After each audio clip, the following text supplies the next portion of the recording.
Hi, my name is Mia Andraka, and this is my TriTime presentation about gluten.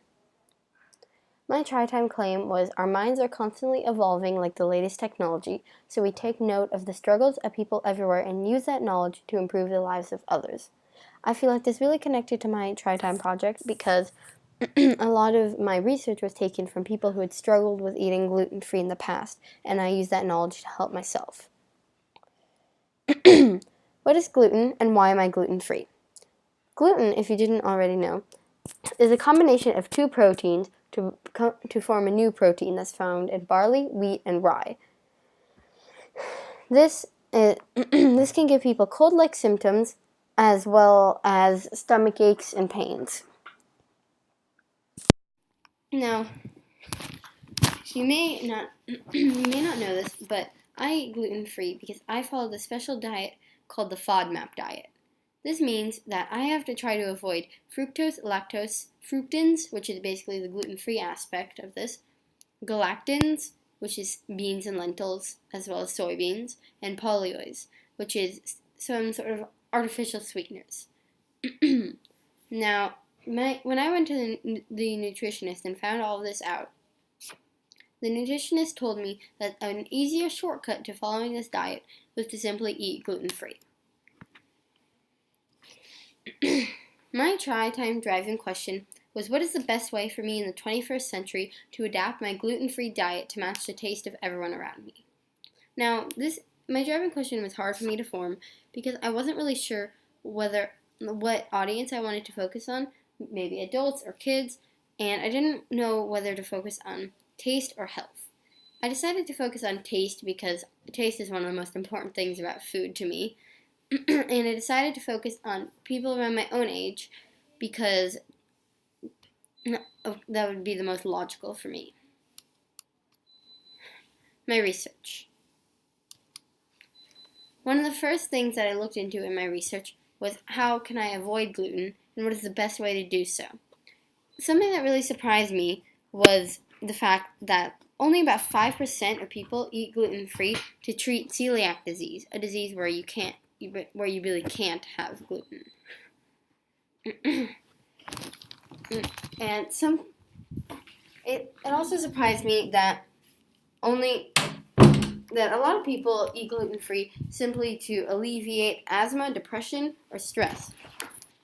And a huge 25% of people in the survey done by the Hartman Group ate gluten-free simply to lose weight. Now, this was really strange to me because I only know people that eat gluten-free because of either a disease such as like celiac disease or wheat allergy, and I didn't know so many people were really interested in eating gluten-free for other aspects of it. Another thing that I found out about was the best way to transform regular food into gluten-free food is to make a flour blend. Now, a flour blend is a mixture of rice flour, tapioca flour, oat flour, coconut flour, corn flour, really any flour that does not contain wheat, plus xanthan gum. Now, xanthan gum is really important because it gives it the same elasticity as regular foods with gluten. I interviewed Miss Brundage in the ES library, and she told me some concerns about eating gluten-free. One thing was when you eat completely gluten-free, you have a risk of developing osteoporosis, where your bones get really thin, because when you eat gluten-free, for some reason you're unable to absorb certain proteins. Now, this isn't really a concern for me because sometimes I eat gluten-free as well, and I take vitamins. But for people who have celiac disease, this can be a really big concern because they will be unable to digest certain nutrients, such as protein. Osteoporosis is really dangerous because anything you do could result in a severe bone fracture or break. I also had a survey, and although I didn't get as many responses as I wanted, I learned about two things from it. One was people viewed gluten-free food as being healthy and better for you. And two, people viewed gluten-free food as being gross. Now, this really surprised me because I know that gluten-free food can taste really good, and I also know that gluten-free food isn't necessarily always good for you. Gluten-free food can be just as bad because of the sugar content in it. And this really drives my action because now I knew what people thought about gluten-free food in general. My action was that I presented to my home base about why they should eat gluten-free. I feel like everyone should have the experience of eating gluten-free, even if it is for just a little while, because it can really lead to a more healthy lifestyle when maybe like you eat more organically, and that can help you a lot.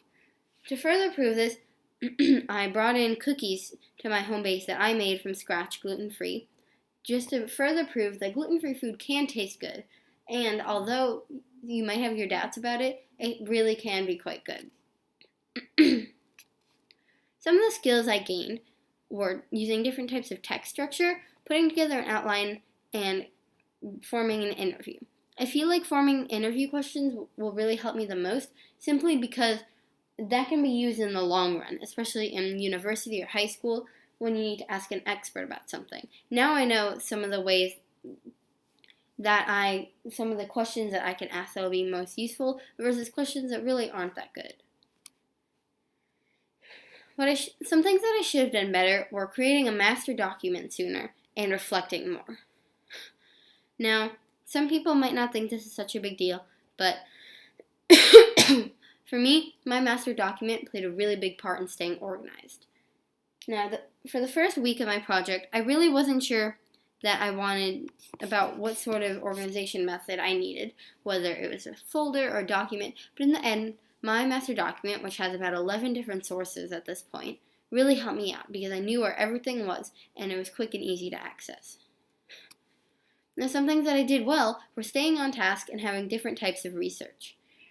And while I stayed on task a lot of the time, I feel like every class I walked in and I knew what sort of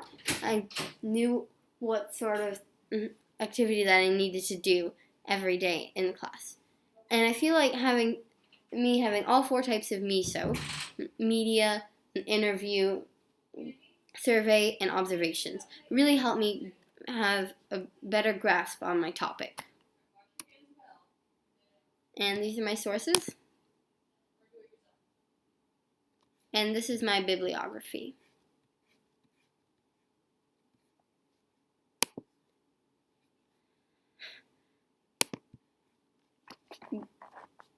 So, anyway, now that we can go back here, I feel like the fact that our minds are constantly evolving like the latest technology really helped me out with my project.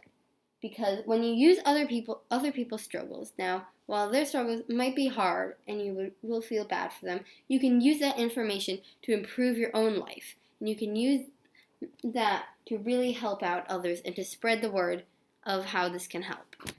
Thank you.